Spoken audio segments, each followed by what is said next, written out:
We have nothing to hide. If it says organic, we believe it. If it says high protein, we flex internally. If it says multi-millet, we feel culturally superior. But if we flip the packet, it suddenly turns into chemistry class. Today, we're decoding healthy food versus healthy marketing. Welcome, Mr. Raghav Gupta, founder at Jiva Foods, a company which is striving to make labels more cleaner and more honest.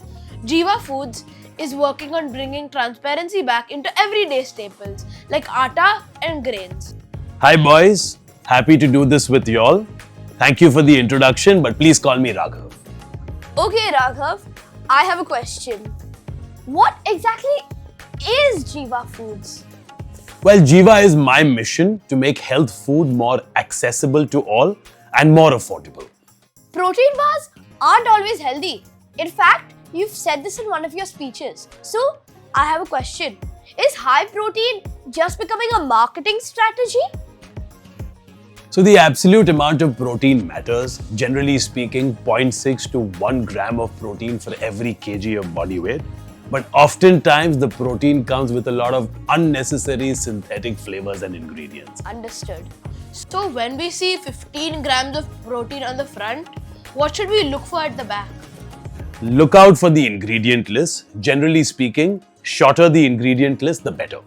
We don't have a protein deficiency, we just have a label literacy problem. So brands are basically just selling aspiration? Unfortunately, marketing sells faster than actual education.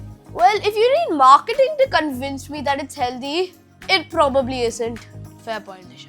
20% millet and 80% refined flour. What's your scoop on this? In India, FSSAI allows you to label something as multi-millet just with 13% millets in it. Proportion matters. So multi-millet doesn't necessarily mean you're getting better nutrition? That's correct. Always check the percentages. Wow. So, is the millet wave just genuine change? Or trend capitalization? Our food is overdosed with wheat and rice-based products. Millets need and should exist, but execution is kind of sketchy.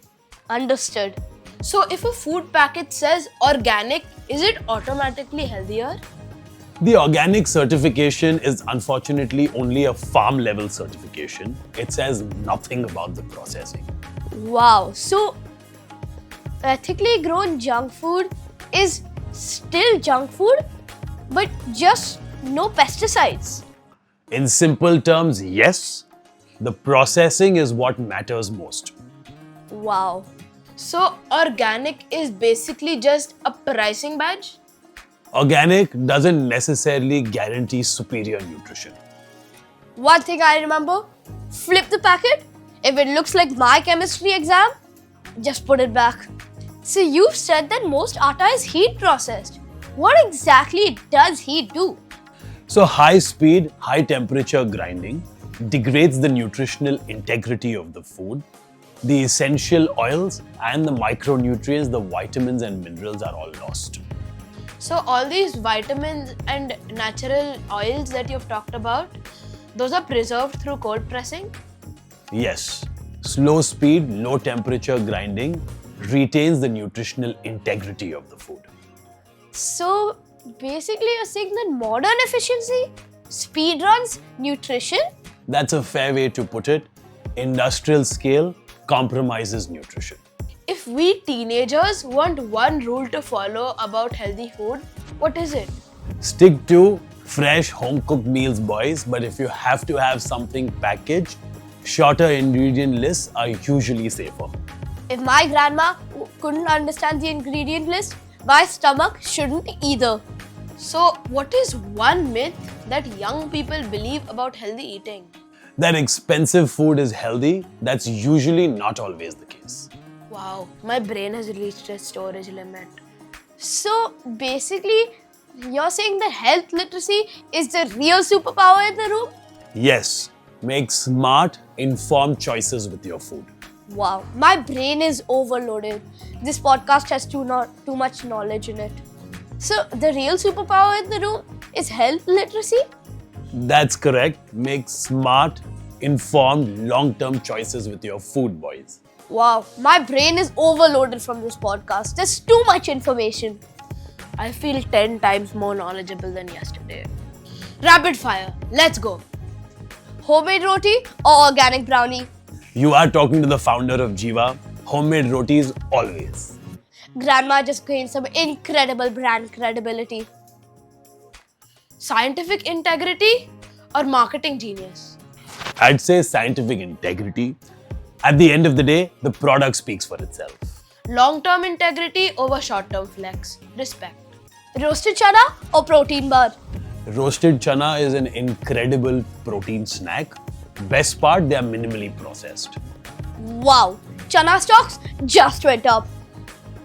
Trendy superfood or traditional grain? Ethnic traditional grains are time-proven, time-tested. Ancient wisdom over modern hype. Wow, what's one phrase you would put on a t-shirt? Nothing to hide. Well, that's going somewhere. Ingredient list or gut feeling? Ingredient list, always facts over assumptions. What's one phrase for healthy food? Nothing to hide. That's going on a t-shirt. Wow. So everybody, today we learned that healthy isn't a label on the front of your food. It's the story on the back. Protein grams or organic labels don't matter. It's about understanding what you're putting into your body. But one more thing. Don't just eat mindlessly, boys. Notice the colors on your plate. Is your food sour? Is it crispy? Make food a bonding experience with your friends and family. Well, we wanted to thank you for all the service you've done for our podcast, and we're so happy to have you here. Coming all the way here to shoot with us. We have a gift for you. So, the gift is, any guesses? No idea. Your very own Unfiltered Talks coffee mug. Thank you, boys. My pleasure to be here. And my gift to you all is a group hug. Come on. Thank you. Good job, boys. Thank all you. the best to you all.